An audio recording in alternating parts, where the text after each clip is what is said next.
ইতিহাস অনেক বলার প্রয়োজন নেই, অতীত অতীত। আমি একটা রেকর্ড অনেকদিন পর আমার টেলিফোনে একজনে পাঠালো, আমার মনেও নেই।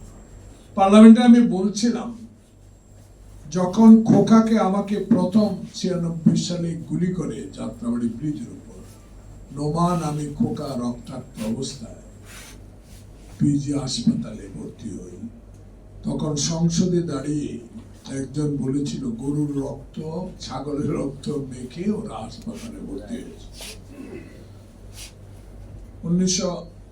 2008 সালে নির্বাচনে কেন গেলেন ইতিহাসও বলতে চাই না। আমি বেগম জিয়া আমার নেত্রীকে জিজ্ঞেস করলাম এই নির্বাচনে কেন যাবেন।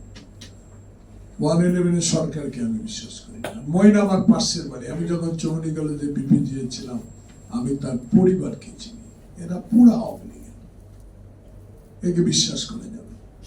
উনি আমাকে একটা কথা বলেছে, কথা কম কাজ বেশি, নির্বাচনে যাব, সামরিক শাসকদের এই প্রশাসকদের এই জরুরি অবস্থা প্রত্যাহার করার প্রয়োজন, নাহলে জনপ্রতিনিধিরা কোনো ক্ষমতায় আসতে পারবে।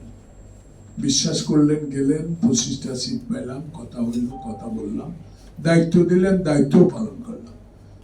এখন মারা গেছেন সারা খাতুন, মনে হয় হোম মিনিস্টার ছিলেন, সেখানে উনি একটা কঠিন বক্তব্য দিলেন। তখন আওয়ামী লীগের সাধারণ সম্পাদক আশরাফ পাইজি ফেলানিকে গুলি করে তার কাটায় ঝুলায় রাখলো। তখন আমি পয়েন্ট অফ অর্ডার দাঁড়ালাম, আব্দুল হামিদ সাহেব স্পিকার, ফ্লো দিলেন, চিৎকার দিয়ে দাঁড়াইয়ে দিলাম, বসেন, বসে যাই। স্পিকারকে মানতে হয়, আপনি বসেন, বসে যাই, আবার দাঁড়ান, ফ্লোর কিন্তু এত শক্ত কঠিন লোক, উনি বুঝতে পারে কে কি করবে। তবু দাঁড়ালাম, শেষ মুহূর্তে দিল।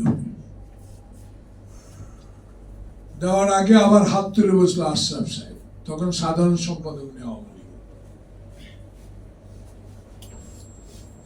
উনি বলল, আমাদের অনেক সদস্য মনে হয় জাতীয় পার্টির বংশের সভাপতি আমদানি, উনি তার আগে একটা প্রশ্ন উত্তর একটা নোটিশ দিয়েছিল যে ফেলানি লাশ কেন, বর্ডারে গুলি কেন। এটা উত্তর উনি বলেছিলেন যে এরকম পড়তেই থাকবে লাশ, কিছু করার নেই। যাক, ওই ব্যাপারে আমাদের মহরম জাসদের মনে হয় নাকি জাসদের মারা গেছে চট্টগ্রামে, 2018 ছিল, বাদল ভাই, মহিউদ্দিন বাদল, খুব ভালো বলে, যুদ্ধের সময় একসাথে ছিলাম, একই কম্পি ছিলাম, কুমড়া খেতাম, ডাল খেতাম, অনেক ইতিহাস তার সাথে আমার আছে। সে একটা খারাপ বক্তব্য দিল তখন ওই দলের সাথে আমার একটা লাইন ছিল, যাকে ওনাকে পাশে বসে বুঝাবার চেষ্টা করলাম। দেখ, সেটার উত্তর দিতে গিয়ে আমি বললাম, এটা রেকর্ড আজকে পাইলাম 15 বছর। উনি বলেছে যে খালেদা জিয়াকে প্যাকেট করে শেখ হাসিনা, আমি ছিলাম না ওদিন পার্লামেন্টে, আমার ওনার কোনো একটা কাজের বাইরে ছিল, পরে আমাকে একজন বললো যে শেখ হাসিনা বক্তব্য দিয়েছে, এর উত্তর তোমাকে দিতে হবে, ম্যাডাম আজকে আসবে না, মধুর সহ থাকবে না। উনি বলেছে যে যারা সংসদে আমার বিরুদ্ধে, বাইরে আমার বিরুদ্ধে কথা বলে ওদেরকে প্যাকেট করে পাকিস্তান পাঠাবে। আমি উত্তরে বলেছিলাম, ইনশাল্লাহ একদিন সময় আসবে আপনাকেও প্যাকেট করে হিন্দুস্তানে পাঠানো হবে। তার প্রমাণ হলো ছাত্র জনতার এই বিপ্লব, এই রক্ত, এই আন্দোলন।